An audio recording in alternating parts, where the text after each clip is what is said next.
ஒரு குடும்பத்தில் மாமியார் மருமக சண்டைன்றது சகஜம்தான்.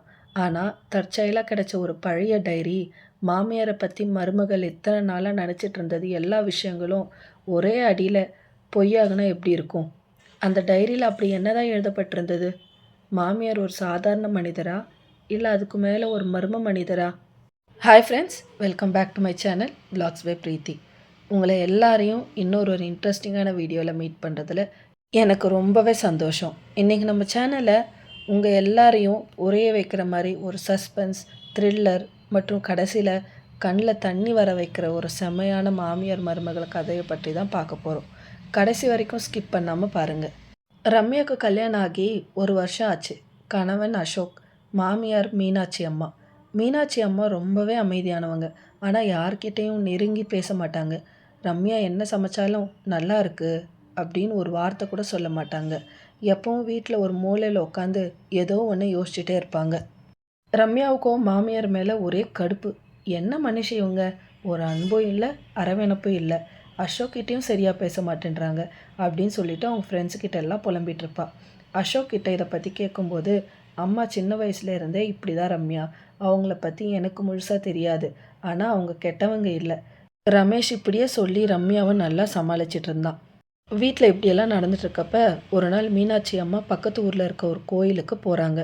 வீட்டை சுத்தம் பண்ணிகிட்ருக்க ரம்யா அப்போது மாமியாரோடைய ரூமுக்கும் போயிட்டு சுத்தம் பண்ணிகிட்ருக்கா. பீரோக்கு அடியில் நிறைய துணி இருக்குது. அந்த துணிக்கு நடுவில் ஒரே ஒரு பழைய இரும்பு பெட்டி அவளோட கண்ணில் பட்டுது. அதுக்குள்ளே ஒரு பூட்டு தொங்கிக்கிட்டு இருந்தது. ஆனால் பூட்டு சரியாக மூடப்படலை. ஆர்வ கோளாறில் ரம்யா அந்த பழைய பெட்டியை திறக்கிறா. உள்ள சில பழைய புகைப்படங்கள், ஒரு பழைய தையல் மிஷின் சாவி, அப்புறம் தூசி படிஞ்ச 1998 வருட டைரி இருந்தது. ரம்யாவுக்கோ ஆர்வம் தாங்கலை. அந்த டைரியை திறந்து ஃபஸ்ட்டு பக்கத்தை படிக்கிறா. முதல் பக்கத்துலேயே ஒரு மாதிரி ரத்த கடை படிஞ்ச மாதிரி ஒரு சிவப்பு நிற கோடு ஒன்று இருந்தது. கீழே எழுதப்பட்டிருந்த வரிகளை பார்த்ததும் ரம்யாவுக்கு தூக்கி வாரி போட்டுது. ஜூன் 14, 1998. இன்றைக்கி நான் ஒரு உயிரை காப்பாற்ற போயிட்டு என்னோட சொந்த வாழ்க்கையே பலி கொடுத்துட்டேன். இந்த ரகசியம் என்னோட மட்டுமே புதஞ்சு போகட்டும். ரம்யா நடுங்கிற கையோட அடுத்தடுத்த பக்கங்களை வேகமாக படிக்கிறா. அந்த டைரியில் இருந்த உண்மை அவளை அப்படியே உரைய வச்சுது. ஜூன் 14, 1998 தான் சொந்த வயது மகன் அசோக்கையே அவர் கொலை செய்ய முயற்சி பண்ணியிருக்காரு. மீனாட்சி அம்மா தன் மகனை காப்பாற்றுறதுக்காக ரொம்பவே போராடி இருக்காங்க. அந்த போராட்டத்தில் அவங்க வீட்டுக்காரையே போலீஸ்கிட்ட பிடிச்சி கொடுத்து ஜெயிலுக்கு அனுப்பியிருக்காங்க.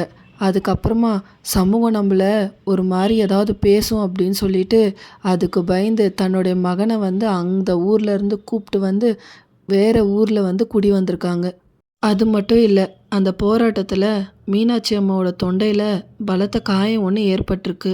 அவங்களால சத்தமாக பேச முடியாது, அவங்களோட உணர்ச்சிகளை வெளியே காட்ட முடியாது.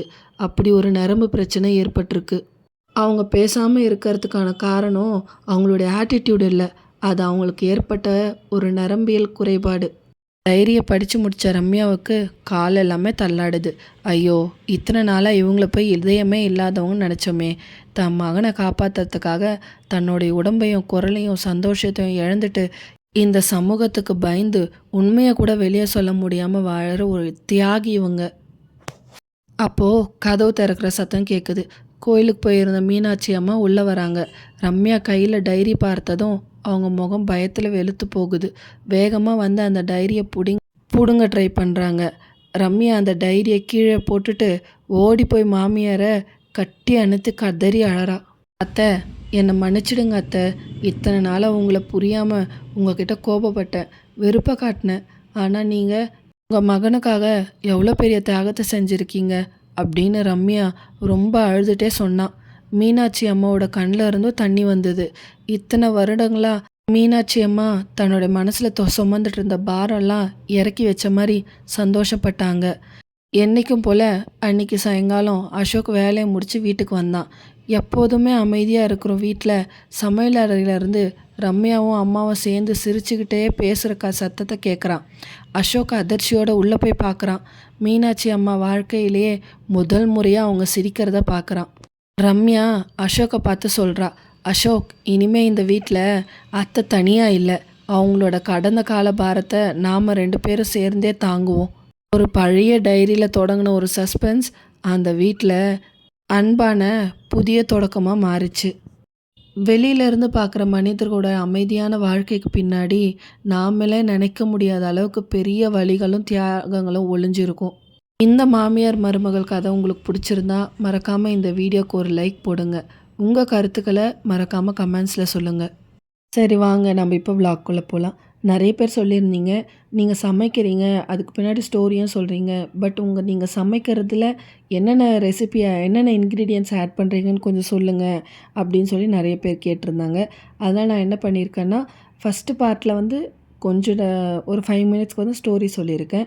மிச்ச பார்ட்டில் பார்த்தீங்களா அதில் வந்து என்ன சமைச்சிருக்கேன், அதில் என்னென்னலாம் இன்க்ரீடியன்ட் ஆட் பண்ணியிருக்கேன் அப்படின்னு சொல்லலாம்னு சொல்லிட்டு தான் மிச்ச பார்ட்டை வந்து எடுத்துகிட்ருக்கேன். ஆக்சுவலாக நிறைய பேர் கேட்டிருந்தீங்க, இந்த மாதிரி வந்து இந்த வீடியோவில் வந்து நீங்கள் பேசுகிறீங்க இல்லையா, சொல்கிறீங்களா கதை, இதில் வந்து உண்மையான கதையா இல்லை வேறு எங்கேயாவது பார்த்து சொல்கிறீங்களா அப்படின்னு சொல்லிட்டு.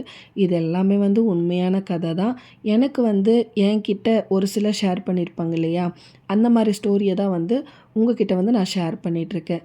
இதில் என்னுடைய லைஃப்லேயும் இந்த மாதிரிலாம் ஸ்டோரி நடந்திருக்கு, நான் உங்ககிட்ட ஷேர் பண்ணுறேன், நீங்களும் இதை வந்து உங்களுடைய வீடியோவில் ஷேர் பண்ணுங்கள் அப்படின்னு நினச்சிங்கன்னா தாராளமாக வந்து அந்த என்ன சொல்கிறது அந்த ஸ்டோரியை எனக்கு ஷேர் பண்ணுங்கள். கண்டிப்பாக நான் வீடியோவில் ஷேர் பண்ணுறேன்.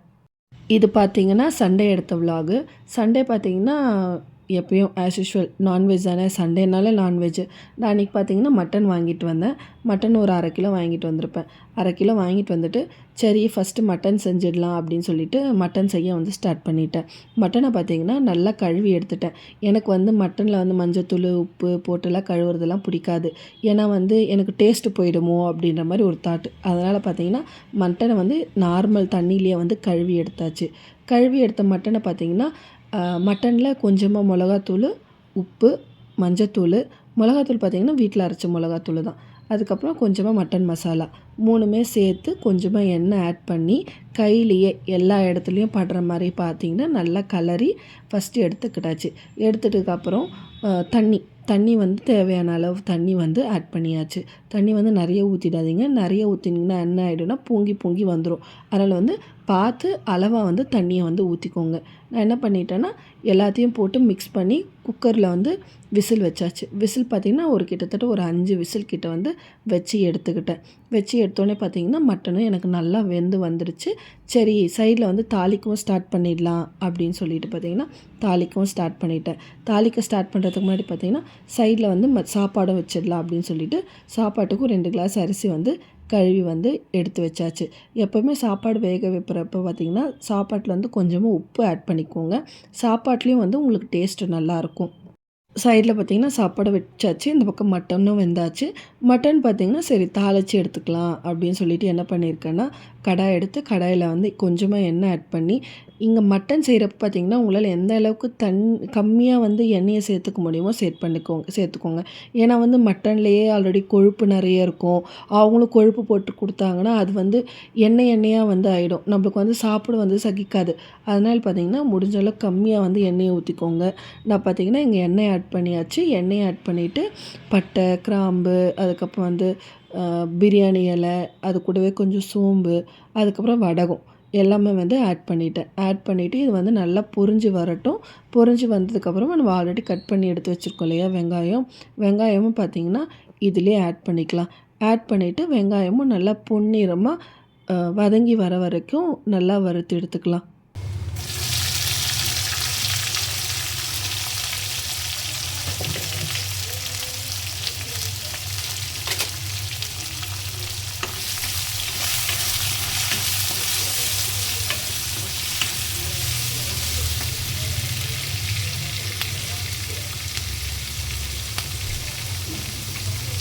வெங்காயம் வதங்கிட்டு இருக்கப்போ பார்த்திங்கன்னா கொஞ்சமாக கறிவேப்பிலையும் ஆட் பண்ணிக்கோங்க. கறிவேப்பிலையும் ஆட் பண்ணிவிட்டு நல்லா வந்து வறுத்து எடுத்துக்கோங்க. நல்லா இது வறுபடுறதுக்குள்ளே பார்த்திங்கன்னா எப்படி வறுபடணும்னா நல்லா கோல்டன் ப்ரௌன் கலரில் வந்து நல்லா வதங்கி வரணும். இங்கே உங்களுக்கு வெங்காயம் வந்து சீக்கிரமாக வதங்கணும்னு நினச்சிங்கன்னா இதில் வந்து கொஞ்சமாக உப்பும் ஆட் பண்ணிக்கோங்க. உப்பு ஆட் பண்ணிங்கன்னா உங்களுக்கு வெங்காயம் வந்து சீக்கிரமாகவே வதங்கி வரும். இங்கே வெங்காயம் வந்து கொஞ்சம் நல்லா வதங்கி வரத்துக்குள்ளே நான் சைடில் பார்த்திங்கன்னா ஆல்ரெடி தேங்காய் வந்து கட் பண்ணி வச்சுருந்தேன் இல்லையா, தேங்காயும் வந்து மிக்சியில் போட்டு அரைச்சி எடுத்துக்க போகிறேன். நான் வந்து எப்பயுமே வந்து சமையலில் தேங்காய் வந்து ஆட் பண்ணவே மாட்டேன். ஏன்னா வந்து தேங்காய் ஆட் பண்ணுறப்ப எனக்கு என்ன ஆகிடும்னா, காரம் கம்மியாயிடுமோ அப்படின்ற ஒரு பயம் இருக்கும். அதனால் வந்து தேங்காய் ஆட் பண்ண மாட்டேன். இங்கே என்ன பண்ணிட்டேன்னா, நேத்து வந்து தேங்காய் வாங்கிட்டு வந்தேன். எதுக்குன்னா வெஜிடபிள் குருமாக்கு தேங்காய் வாங்கிட்டு வந்தேன். அது கொஞ்சமாக வந்து மீந்திருந்தது தேங்காய், ஒரு மூடி தேங்காய். சரி அது அப்படியே வச்சுருந்தாலும் வேஸ்ட்டாக போயிடும் அப்படின்னு சொல்லிட்டு, மட்டன் பண்ணுறப்ப மட்டனில் போட்டுடலாம். போட்டு ட்ரை தான் பண்ணி பார்க்கலாமே அப்படின்னு சொல்லிட்டு தான் ட்ரை பண்ணேன்.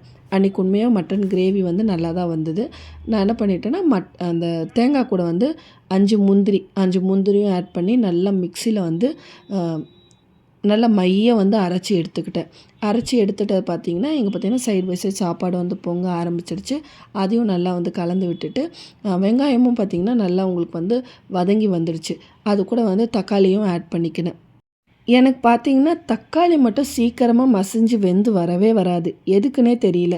தக்காளி பார்த்தீங்கன்னா, ஆட் பண்ணி ஒரு 5 நிமிஷத்துக்கு மேல அப்படியே விட்டுருப்பேன். அந்த தக்காளியாவே இருந்தது. நாட்டு தக்காளி தான் எடுத்தேன். இத்தனைக்கும் நான் பெங்களூர் தக்காளியும் எடுக்கல. நாட்டு தக்காளியும் எனக்கு வதங்கியே வரல. சரி இப்பயாவது கொஞ்சமா உப்பு ஆட் பண்ணி, திரும்ப வேணா வதக்கி பார்க்கலாம் அப்படின்னு சொல்லிட்டு வதக்கியும் பார்த்தேன். அப்பயும் அது எனக்கு சரியா வதங்கி வர மாரி தெரியல.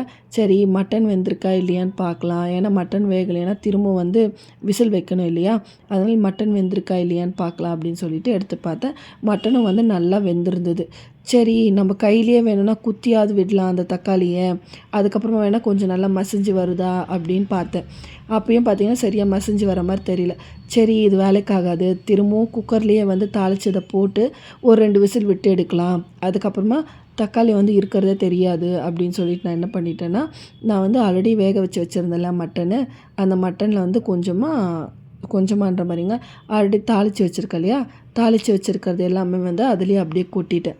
இப்போ கொட்டினதோட என்ன பண்ணிட்டேன்னா, இதை வந்து நல்லா ஒரு கலர் வந்து கலந்து விட்டுருங்க. கலந்து நல்லா ஒரு கொதித்து வந்ததுக்கப்புறமா நம்ம தேங்காய் வந்து மிக்ஸியில் அரைச்சி வச்சுருக்கோம் இல்லையா, அதையும் வந்து ஆட் பண்ணிக்கலாம். தேங்காய் வந்து அரைக்கிறப்ப நிறைய தண்ணி சேர்த்து அரைச்சிடாதீங்க தேங்காவை. ரொம்ப தண்ணியாக போயிடும் தேங்காய். அதனால் என்ன பண்ணிங்கன்னா, அளவாக தண்ணி ஊற்றி தேங்காய் வந்து அரைச்சி எடுத்துக்கோங்க. ஏன்னா வந்து நம்மளுக்கு மட்டன்லேயும் ஆல்ரெடி தண்ணி இருக்கும். திரும்பவும் நீங்கள் தேங்காய் வந்து ரொம்ப தண்ணியாக அரைச்சி எடுத்துட்டிங்கன்னா, குழம்பு வந்து தண்ணியாக போயிடும். நான் இங்கே பார்த்தீங்கன்னா, எனக்கு இதுவே வந்து ரொம்ப தண்ணியான மாதிரி இருந்தது. ஆனால் வந்து கொ சாப்பாட்டுக்கு வந்து திரும்ப ஒரு 2 விசில் வைக்கிறப்ப குழம்பு பார்த்திங்கன்னா ரொம்ப கட்டியாயிடும். அதனால் வந்து கொஞ்சமாக தண்ணி ஊற்றிக்கலாம் அப்படின்னு சொல்லிட்டு நான் தண்ணியை வந்து ஆட் பண்ணிக்கினேன். நமக்கு ஆல்ரெடி மட்டன் நல்லா வெந்ததால் பார்த்தீங்கன்னா, திரும்பவும் வந்து நிறைய விசில் வைக்க வேண்டிய அவசியம் கிடையாது. நான் என்ன பண்ணிட்டேன்னா, திரும்பவும் குக்கர் மூடி கரெக்டாக ஒரு 2 விசில் தான். 2 விசில் வந்து விட்டு எடுத்துட்டு அதுக்கப்புறம் வந்து கேஸை வந்து ஆஃப் பண்ணிட்டேன். சைட் பை சைடு பார்த்தீங்கன்னா, சாப்பாடும் வெந்தாச்சு. சாப்பாடு வெந்தவுடனே கையோட வந்து வடிக்கவும் இது பண்ணிட்டேன். குக்கரில் வந்து சாப்பாடு வைக்கிறது பார்த்தீங்கன்னா, நான் ரொம்பவே ரேரு. எங்கள் வீட்டில் குக்கரில் சாப்பாடு வச்சா யாருமே சாப்பிட மாட்டாங்க. எனக்கும் அது பிடிக்காம போயிடுச்சு. ஒரு மாதிரி வெறவெறையாக இருக்கும் சாப்பாடுங்கிறதால குக்கரில் வந்து சாப்பாடு வைக்கிறத வந்து அவாய்ட் பண்ணிட்டேன். இப்போ பார்த்தீங்கன்னா, மட்டனும் வெந்தாச்சு. சரி 3 முட்டை இருந்ததா, சரி முட்டையும் வேக வச்சிடலாம் அப்படின்னு சொல்லிட்டு முட்டையும் வந்து வேக வச்சுட்டேன். முட்டைய ஏன் வேக வைக்கிறேன்னு பார்த்தீங்கன்னா, பையனுக்கு மூடு நல்லா இருந்தால் மட்டன் சாப்பிடுவான். இல்லைனா வந்து மட்டன் வேணான்னு சொல்லிடுவான். மட்டன் வேணான்னு சொல்கிற ஸ்டேஜில் பார்த்தீங்கன்னா, சரி முட்டையாவது வேக வச்சா சாப்பிடுவானே அப்படின்னு சொல்லி தான் முட்டையை வந்து சைட் பை சைடு வந்து வேக வச்சாச்சு. இங்கே பார்த்தீங்கன்னா கிச்சன் எல்லாமும் க்ளீன் பண்ணியாச்சு. இனி என்ன சாப்பிட வேண்டிய வேலை தான். நம்மளுடைய மட்டன் கிரேவி பார்த்தீங்கன்னா, உண்மையாகவே சூப்பராக வந்திருந்தது ஃப்ரெண்ட்ஸ். நான் எப்படி ட்ரை பண்ணேனோ அதே மாதிரி நீங்களும் பண்ணி பாருங்கள். உங்களுக்கு குழம்பு வந்து ரொம்ப தண்ணியாகவும் ஆகாது. எனக்கு பார்த்தீங்கன்னா இங்கே பாருங்கள் எவ்வளோ உள்ள மேலே இருக்கிறதெல்லாம் பார்த்தீங்கன்னா, நீங்கள் என்ன நினைப்பீங்க? எண்ணெய் கிடையாது. அது எல்லாமே வந்து மட்டனில் இருந்து வந்த ஃபேட்டு தான். குழம்பு பார்த்தீங்கன்னா, அன்றைக்கி செம்ம டேஸ்ட்டாக இருந்தது. எனக்கு ரொம்ப பிடிச்சிருந்தது. நான் எப்படி பண்ணேனோ அதே மாதிரி நீங்களும் ட்ரை பண்ணி பாருங்கள். உங்களுக்கும் வந்து டேஸ்ட் கண்டிப்பாக பிடிக்கும். சுட சுட சாதத்தில் அந்த மட்டன் கிரேவி ஊற்றி பிசைஞ்சு சாப்பிட்றப்ப டேஸ்ட்டு சூப்பராக இருந்தது ஃப்ரெண்ட்ஸ். இங்கே பார்த்தீங்கன்னா, சண்டே மத்தியானம் லஞ்ச் வந்து ரெடி ஆகிடுச்சு. சாப்பாடு, முட்டை, அதுக்கப்புறம் மட்டன் கிரேவி. இனி என்ன எல்லாமே ரெடி ஆகிடுச்சு. போட்டு சாப்பிட்றது வேண்டியதை மட்டும்தானே வேலை. அதுக்குள்ளே பையன் பசிக்குதுன்னு சொன்னால் பையனுக்கும் எனக்கு வந்து சேர்த்து ஒரே தட்டில் போட்டு வந்து சாப்பிட வந்து ஆரம்பித்தாச்சு. எங்களுடைய சண்டே பார்த்திங்கன்னா இப்படி தான் போச்சு. உங்களுடைய சண்டே எப்படி போச்சுன்றது மறக்காமல் வந்து கமெண்ட்டில் சொல்லுங்கள். உங்கள் லைஃப்பில் ஏதாவது ஒரு ஸ்டோரி இருந்ததுன்னா என்கிட்ட ஷேர் பண்ணணும்னு நினச்சிங்கன்னா டிஸ்கிரிப்ஷனில் என்னோடய இன்ஸ்டாகிராம் ஐடி கொடுக்குறேன். மறக்காமல் இன்ஸ்டாகிராமில் ஷேர் பண்ணுங்கள். கண்டிப்பா நான் உங்க ஸ்டோரிய வந்து முடிஞ்ச அளவுக்கு யூடியூப்ல போஸ்ட் பண்ணுறதுக்கு ட்ரை பண்ணுறேன். Okay friends. இந்த வீடியோ பிடிச்சிருந்ததுனா மறக்காம சேனலை லைக் பண்ணிவிட்டு, ஷேர் பண்ணிவிட்டு, சப்ஸ்கிரைப் பண்ணிவிட்டு பாருங்கள் ஃப்ரெண்ட்ஸ். உங்கள் எல்லாரையும் இன்னொரு இன்ட்ரெஸ்டிங்கான வீடியோவில் மீட் பண்ணுற வரைக்கும் பாய் ஃப்ரெண்ட்ஸ்.